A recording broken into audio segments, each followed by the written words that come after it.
engine, gearbox and front brakes of the DS are now fully reassembled, or nearly fully reassembled, just in the final details of a few pipes and fixings. The engine was in a bad way, so it's had to be fully reconditioned. It's got new pistons and liners, a reconditioned camshaft.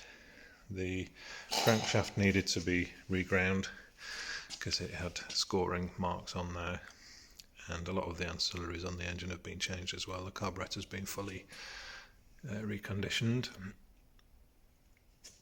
and a lot of the metalwork on the engine has been zinc plated.